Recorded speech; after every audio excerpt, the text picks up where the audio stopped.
Acción, tu revista mensual de cine y series, con los mejores estrenos de cine, fichas y reportajes coleccionables, series de televisión, 4 pósters todos los meses. Búscala en tu kiosco. First of all, thank you so much for this interview. And we want to talk to you about your work, about what kind of films do you make, because nowadays it's kind of rare to find these films in Hollywood with stars as Nicolas Cage. How do you manage to complete this project as out of space or even hardware? How was to complete these projects in these times? Of course, Color Out of Space, that is a present film. Hardware has a few years yet, but how do you manage to complete this kind of projects in Hollywood that is so full of prequels, sequels, spin-offs? Well, I think of myself as a sort of analog dinosaur. I'm a throwback to a previous period when film directors still were effectively the voice of the movie. I think it would be very hard for kids coming up now in this corporate environment to come through. I think it would be almost impossible for an Alejandro Jodorowsky or a Werner Herzog or a David Lynch to come up now in the industry the way it is, because increasingly streaming, we're looking at a world where the showrunner has all the power, and directors are supposed to just shoot X number of pages and to be anonymous. So you can't tell one episode of a show from another. And obviously that's not the case in that with me, and that my personality is very much baked into the movies I'm making. But at the same time, I have this reptilian dinosaur-like capacity for resilience. It takes years to get these things made, and you have to keep pushing and keep pushing and keep going and keep going beyond the point where most people would give up. I think there's been a 25-year gap between Doctor Moreau and Color Out of Space. They don't happen fast, and I'm praying that I'll be allowed to shoot something again soon, because Color Out of Space was shot in 2019 already. Now it's 2024, and another 4 or 5 years have passed where I'm pushing and pushing to try and get Dunwich, the official remake of the Dunwich horror, made. And I will keep on and keep going until this movie is made. So I think just being incredibly stubborn and persistent is the answer.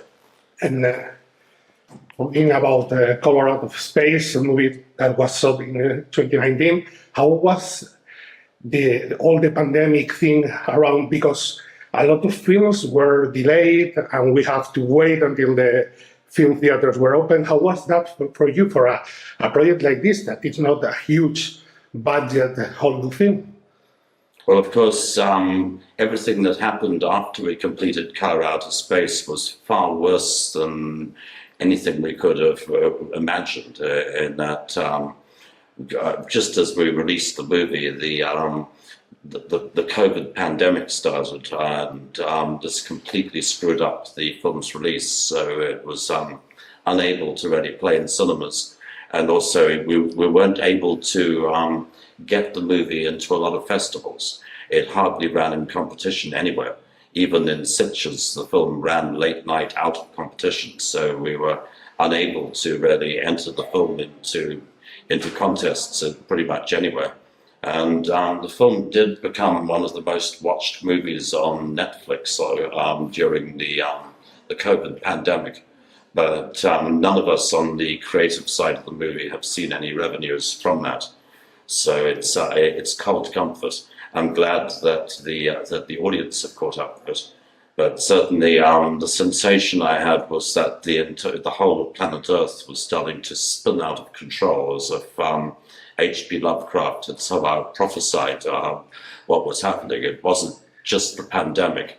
It was also the mass insanity that went with the pandemic.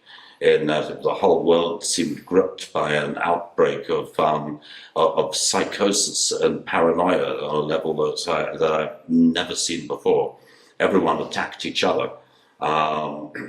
H.P. Lovecraft was attacked for being a racist. His statue was pulled down. I was falsely accused on the internet. There was just an incredible storm of rage and psychotic hatred, which seemed to engulf the world. There was a point partway through it where I literally barricaded my house like something out of I Am Legend. The house I'm living in the Pyrenees was stormed and attacked twice in the course of the COVID pandemic. It's been a crazy few years. Now the barricades are down, and the virus has receded, and the levels of rage and internet psychosis seem to be subsiding a little, but it's certainly been crazy. I'm hoping now to make another Lovecraft movie with Dunwich, and I'm also hoping that if we succeed in making another Lovecraft movie, that the world will not come to an end this time. I'm very I was asking also because, as you said, the film found a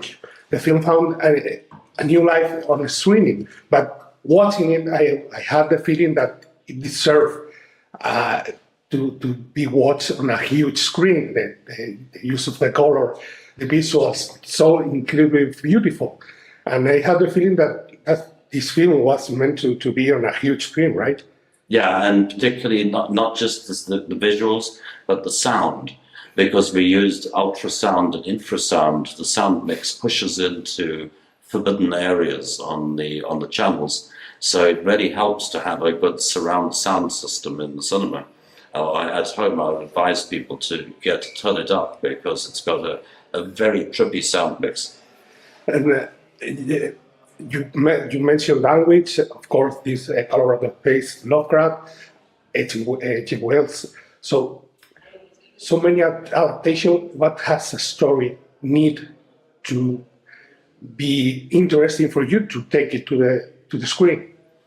Well, I mean, on a cynical level, I realized at some point in my life that no one was really interested in a Richard Stanley movie. But I realized by going to public domain material, what does give us the chance to say H.P. Lovecraft's Color Out of Space or H.G. Wells's Island of Doctor Moreau, it gives it an extra bit of cachet. And I've been raiding public domain material all of my life. I'm looking forward to the point in 2 or 3 years from now when Conan the Barbarian and the Robert E. Howard material comes into public domain. And it's a great area for people to basically do their own work, their own takes on classic stories. I've been a Lovecraft fan all of my life, so the desire to remake his work and to try and do it justice is very strong. But it's not easy to take to the screen a Lovecraft story because, as we know, Guillermo del Toro has been years trying to take the Mountains of Madness to the screen, and it hasn't been easy for him. So how do you manage to get that, to convince people okay, this is the right story to tell? Well, I was helped hugely by Nicolas Cage. It came down to the fact that Nick is a Lovecraft fan, and his name is big enough that it was able to bankroll the movie. We found out that Nick loved the material and we were able to get him a copy of the script. And then, for whatever reason, Nick was very obsessed with this hot pink mantis, the mutant mantis in the film. And I agreed to write the mantis into the movie on Nick's suggestion, which was a great trade-off, and we were able to get it done. I'm kind of shocked that Del Toro hasn't made Mountains of Madness yet. And I think he needs to hurry up and make this movie because Del Toro does have the power to do this if he wants. On Color Out of Space, we reached out to him at one point and said, hey, do you want a Del Toro Presents credit just to lend your name to try to get this out? But he wasn't interested in getting involved. And I think this is because of a fear over the last few years of people have been frightened of the accusations of racism thrown against Lovecraft, which is another cynical attempt by cancel culture, in this case led by Jeff Vandermeer, the author of Annihilation, who used the platform of the World Fantasy Awards to attack Lovecraft. And I think Del Toro is kind of protecting himself and not wanting to say anything, but I wish that he would come out on Lovecraft's side more. I mean, you can't cancel Cthulhu, you can't keep the deep ones down, and we need to see the Del Toro Mountains of Madness. It's time. He needs to get up and do it. He's been trying for 20, 25 years. Yeah. And he wasn't able to find the funds to do the film, because he wants a huge, like 100 and 150 million budget and an R-rated film, and it's not possible right now with this kind of films. It's something that the studios doesn't contemplate even. I guess John Carpenter managed to do it in a way with The Thing. Yes. I'm hugely gratified by Carpenter's endorsement of Colour Out of Space, in that John Carpenter claims to love Colour Out of Space, which makes me feel very, very happy. And I would love Del Toro to get back into the arena and to give us the movie we deserve. And if he doesn't, then I will bring the old ones, because it's time. Someone has to see these old ones, and I'm waiting for Del Toro to do it. But let's give him another 18 months. Otherwise, I think we ought to go ahead and do it ourselves. So why down, which is the next project you want to bring to the screen? Why this story is the next Lovecraft story you want to tell us? It's actually always been the first Lovecraft story I wanted to tell you, but through circumstance, it still hasn't been made. Partly because the story's great. I really think the Whately family need to come to screen. I've not seen these guys in the movie, not properly. Wilbur, who's half human, half ultra-dimensional, Liv, his crazy albino mother, and his warlock granddaddy. I think these characters need to exist, because they're a bit like what would happen if you crossbred the Texas Chainsaw family with alien demons from beyond space. And that's something I want to see. Many of the ideas, the conflict between the academics and the Whately family, and the sociology of the story as well. That here are a bunch of inbred white redneck monsters who want to gain possession of the Necronomicon, and Wilbur takes his granddad's Civil War era Colt 45 to Arkham and aims it at the librarian and demands that they give him the Necronomicon. The Whateleys are not the good guys here. Lovecraft's identifying with the guardians of the library, with the essentially liberal, book-loving librarians. And I think this film also clearly establishes that Lovecraft is not a racist, and he's also not a Trumper. And I would like to do this movie just to rehabilitate Lovecraft. It's one of the few stories he's written that has positive things to say about the human race. I have one last question I have to ask you about. I don't know if I hope it doesn't disturb you to talk about Doctor Moreau. No. What happened with that film? Because from the outside it looks great, but the project, the cast, the story, everything, and then it feels like everything fell apart. So what happened there?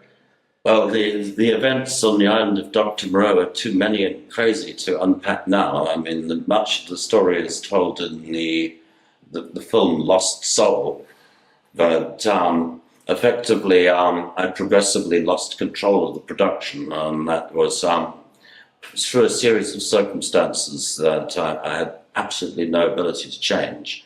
It was a huge movie, approximately $75 million, which was massive for me. I was only able to stay on as a director because I was able to convince Marlon Brando to come and play Dr. Moreau. Then just before we started shooting, Brando's daughter Cheyenne committed suicide. which meant that Brando disappeared. Nobody even knew where he was or whether he was capable of doing the movie. I couldn't deliver Brando to the set.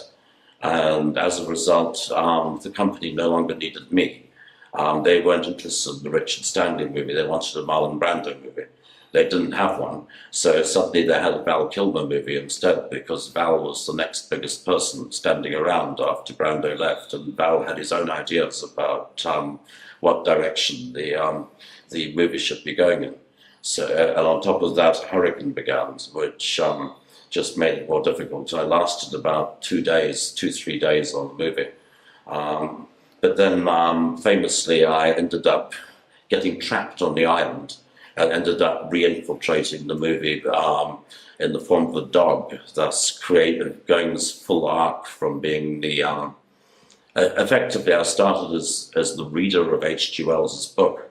Then I became arrogant, and I thought I could become the writer as well as the reader and write a screenplay and become the creator of the island. But then, of course, I got trapped inside the island and ended up being one of Moreau's beast people and a prisoner inside the fictional world I created, which was, very, very crazy. I think most people would have cracked or, lost their minds under the circumstances. And the full story is way too long to explain now. I hope one day that I'll get a book out which tells what really happened. It will be great, and it was something that we will want to watch. The original idea from that film, it was a great concept, but someone thought that you were needed there, and we lost that film. And it's a pity to haven't watched that film the way it should be. So thank you so much for this interview. Congratulations, and thank you for being here in Madrid. Thank you. It's a pleasure, sir. Thank you very much for running backwards and forwards to get this camera. That was my fault. Acción, tu revista mensual de cine y series, con los mejores estrenos de cine, fichas y reportajes coleccionables, series de televisión, 4 pósters todos los meses. Búscala en tu kiosco.